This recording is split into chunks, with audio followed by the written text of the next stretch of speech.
You may recall Neil Sedaka's 1960 hit song, Breaking Up is Hard to Do. Well, in Oregon, breaking up may be a step closer to reality. 12 counties in that state, mostly conservative and rural ones, have voted to split from the liberal western part of Oregon. They want to become part of the neighboring state of Idaho. Dale Hurd explains in this report about the Greater Idaho movement. Folks here in eastern Oregon will tell you there are really two Oregons. They point to a mostly liberal western Oregon and a mostly conservative eastern Oregon. These two regions are separated by much more than the majestic Cascade Mountain Range. The western part is dominated by Portland, an urban bastion of progressive policy that prides itself on being weird. Portland is also plagued by epidemic levels of crime, drug abuse, homelessness, and mental illness. Because of its large population, Portland drives state politics. Portland's leaders have become state leaders, and Portland's progressive policies have become state policies. That's resulted in drug legalization, gun control, gender, and environmental laws being forced on the very conservative communities of rural eastern Oregon. You know, if you stop and think about it, it's almost like a divorce. Mike McCarter is the president of Citizens for Greater Idaho. Do I agree with divorce? No, but it happens, and that's what we've got. We've got a division in the state that is almost not reconcilable. Just over the Cascades in the eastern Oregon community of Lapine, I sat down with supporters of the Greater Idaho movement. All were concerned about how Western Oregon's liberal agenda was being forced on them and their families. We're dealing with a state that is democratic and liberal. We're Christians, and the social agenda that's being pushed by the Democratic Party is really more than offensive to us. Our schools here, they're all going downhill. All the kids, their education is going downhill. We don't really have a voice. They're silenced completely. I'm tired of watching the state fall apart.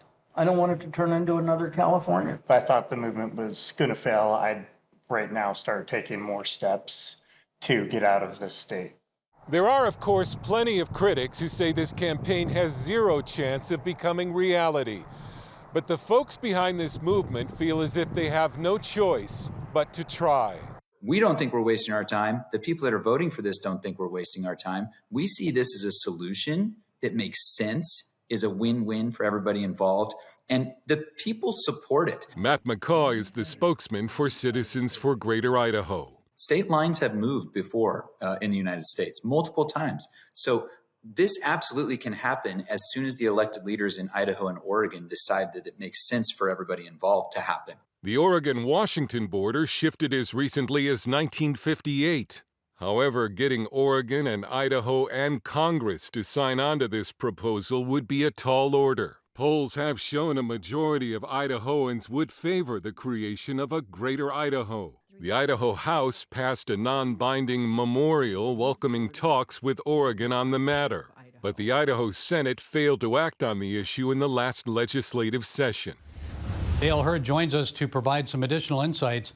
Dale, we referenced the old Neil Sedaka song, Breaking Up is Hard to Do, and when it comes to those 12 eastern Oregon counties splitting from the state and joining Idaho, just how hard will it be to accomplish? Is breaking up hard to do?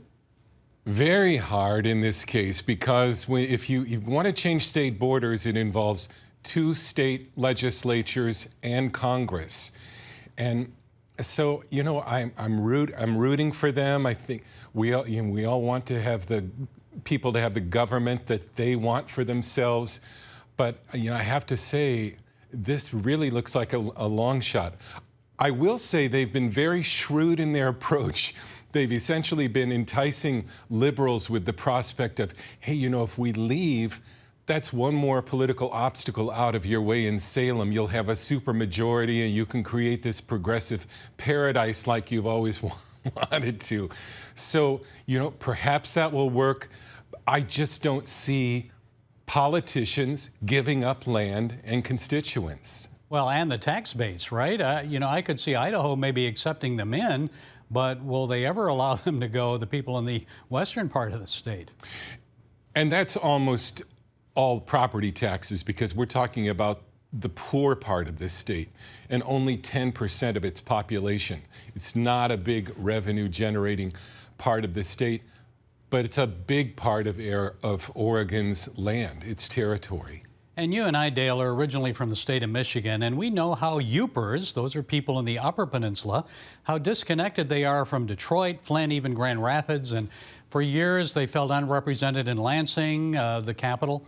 And they even talked about becoming a new state, the state of Superior. So we didn't think there was much really about that. But how is this happening in other states? Are they growing into a serious movement elsewhere, separating? There's a lot of them, but again, they have these obstacles in which they don't control the state governments they want to leave.